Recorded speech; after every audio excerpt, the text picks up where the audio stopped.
Yes, Kenya. Tamu sana, tamu sana, tamu sana, yes. William Ruto made some remarks yesterday, remarks that have been causing a lot of political debate across the board. In this video, I want us to have a look at the remarks, for they are going to form the basis of our analysis and discussion right now. We seriously need an interrogation of the management of the African Union. Today, we cannot even support Somalia. We are waiting for the EU to give us 85 million US dollars. It is madness. Are you telling me 54 countries, 60 years after independence, cannot manage $85 million to support Somalia?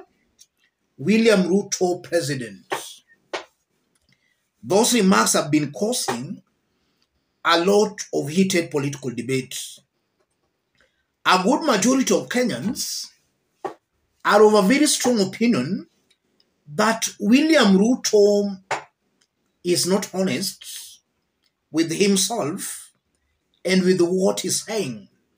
Because just to start back here at home, 60 years after independence, the government is not able to pay civil servants. And that's happening in a William Ruto's regime. In this video, I want us to dig deep into this.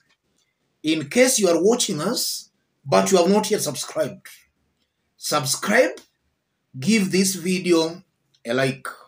Let's proceed. Yes. Those remarks by William Ruto do not make any sense at all to me.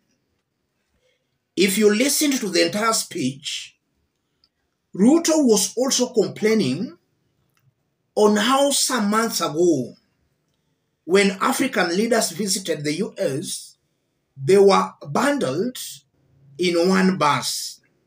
So Ruto felt that was not befitting a president. From William Ruto's own thinking, it's almost certain and very clear, Ruto wanted a situation where all the presidents or all the African leaders who visited the US, they were all to be allowed to have their convoys, not considering the economic implications of that. You go to a foreign country begging, seeking help, and then there you are wasting money, big convoys, and you are there seeking for help. I honestly believe that this is very selfish of William Ruto, and it's also very selfish of any African leader who feels that by the virtue that they were bundled in one bus was an embarrassment. It shows that these are leaders who are very proud and full of themselves. They always want to feel big, the big man syndrome. While the case, or rather the truth of the matter, is that they are offering no value to their people. In fact, if you look at William Ruto, for example, he has made so many trips abroad. And normally in his trips, there is always a very big delegation accompanying him. Trips that have not materialized into economic benefits for the country. In fact, those trips, according to me, are just wastages of taxpayers' money. So William Ruto should be told, and he should be reminded, that Kenyans are not interested in those side shows. What Kenyans are interested in is a very humble leader who will actually strive to change the economic livelihoods of the people, not a president who feels big Yes. And also from these remarks, this also just exposes Ruto as a leader who is not honest again. Because in his government, for the very first time since independence, civil servants in Kenya, for the very first time, have not been paid. And that's happening when he's the president. So before he starts attacking the AU, let him ask himself, why is it that the civil servants, for the very first time in Kenya, have not been paid? I tend to believe that this is a man in what I can describe Nyani, Haoni Kundule. In fact, maybe those African leaders are performing even far much better than him.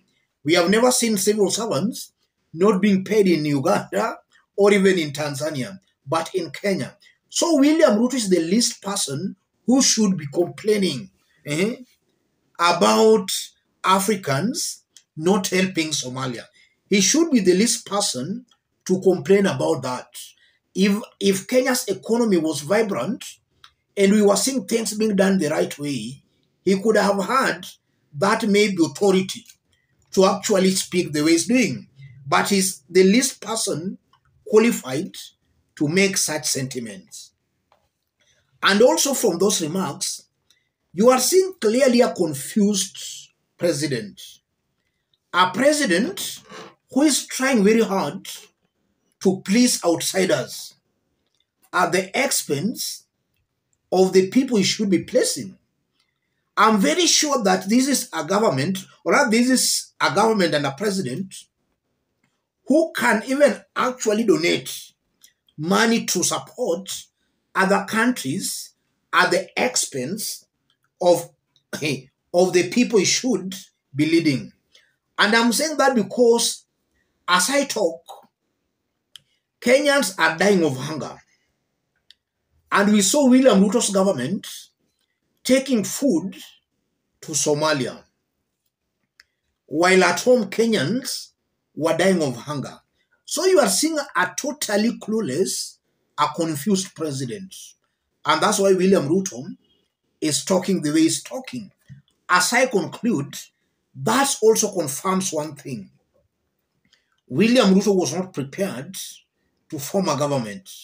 He is clueless. His team, his advisors are equally clueless.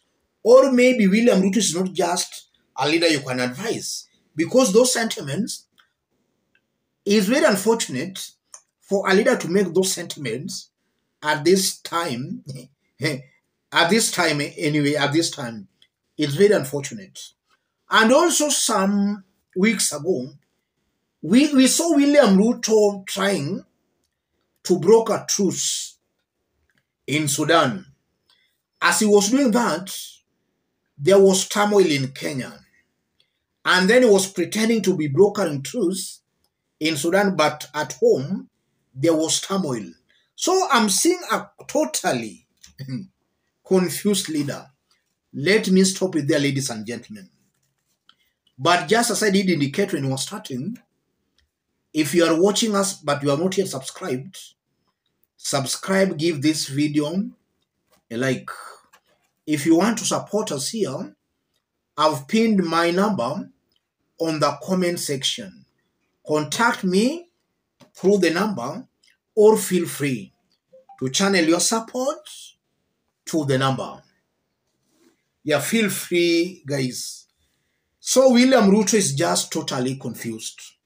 And for those who missed our earlier analysis, we did a detailed analysis on Raila's response to William Ruto, because Ruto has threatened that Azimio should not proceed with the Tuesday's mass action.